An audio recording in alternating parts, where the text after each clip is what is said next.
La capacité de l'être humain à se tromper, que ce soit involontairement ou en raisonnant par l'absurde, lui donne encore pour l'instant davantage.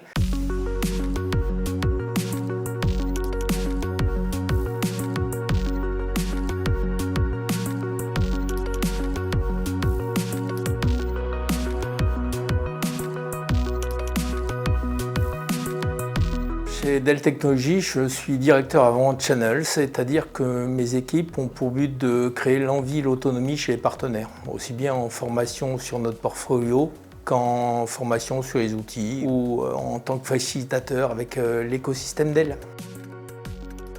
Le plaisir de découvrir et de rencontrer des gens. Ça va être effectivement un certain nombre de meetings par rapport à des sessions chez les partenaires, des sessions de formation, des événements qu'on anime, des événements avec des clients finaux.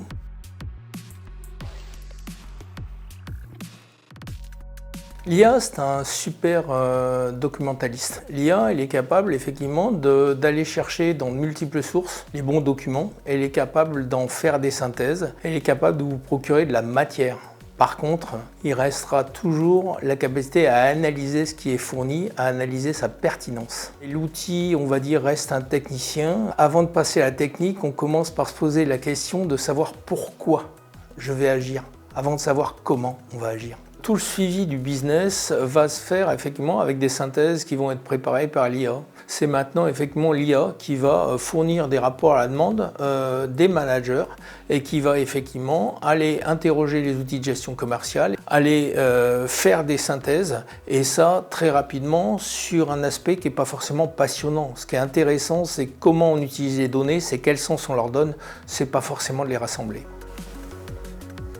L'intelligence artificielle ne remplace pas l'intelligence humaine, elle l'amplifie. Elle traite des volumes de données immenses et révèle des pistes que l'humain n'aurait pas vues seul. Mais le sens, l'intuition et l'empathie restent humains.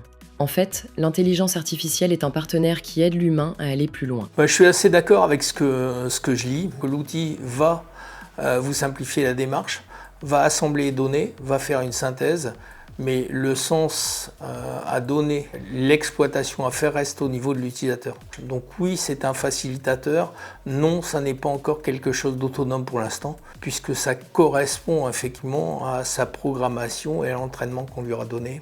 Elle peut révéler l'intelligence humaine pour peu qu'on ait des gens en face de ça qui soient eux-mêmes prêts à challenger les résultats que leur donne l'IA.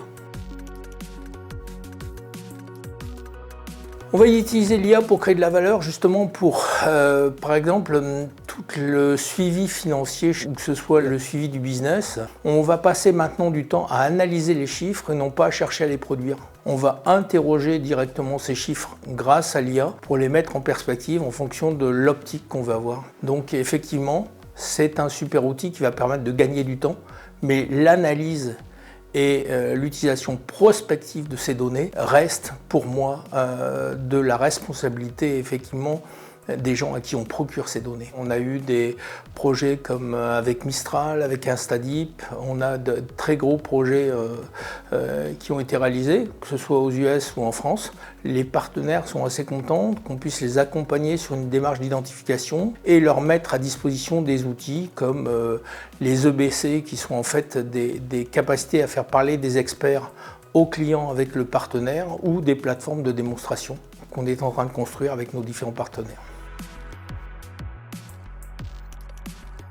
Ce que l'humain fera encore mieux, à mon avis, en 2030 que l'IA, c'est la capacité qu'a l'être humain à se tromper. Ce qu'on oublie, c'est que beaucoup de découvertes scientifiques sont dues à des erreurs initiales. Ce qu'on oublie, c'est la capacité de l'être humain à raisonner par l'absurde. Un petit exemple que j'aime bien, c'est celui, par exemple, de ce qu'on appelle les géométries non euclidiennes. Donc, en fait, il y a une initiative qui a essayé de le démontrer par l'absurde. C'est-à-dire qu'effectivement, essayer de démontrer que le plus court chemin entre deux points pourrait être une courbe, par exemple. Ça a donné effectivement que c'est ce genre de géométrie qu'on utilise pour aller dans l'espace. En 2030, l'humain sera toujours imbattable sur l'intuition, l'empathie et la créativité. L'intelligence artificielle peut analyser, mais seul l'humain peut comprendre, ressentir et donner du sens. C'est là sa vraie force. C'est vrai qu'effectivement, une vraie émotion ne peut être ressentie que par un être vivant, quel qu'il soit, humain, animal, et ainsi de suite. Il y a effectivement, une fois encore, la nécessité pour l'être humain d'interroger, de challenger ce qu'il va recevoir comme données. Je reste confiant dans l'intelligence de l'être humain. Lui est capable de s'autoprogrammer ou de se mettre à jour sans qu'on ait besoin de le faire pour lui. L'influence de l'erreur et du hasard, effectivement, va être beaucoup plus sensible pour l'être humain que pour un outil très sophistiqué, certes, mais qui correspond à des règles de programmation.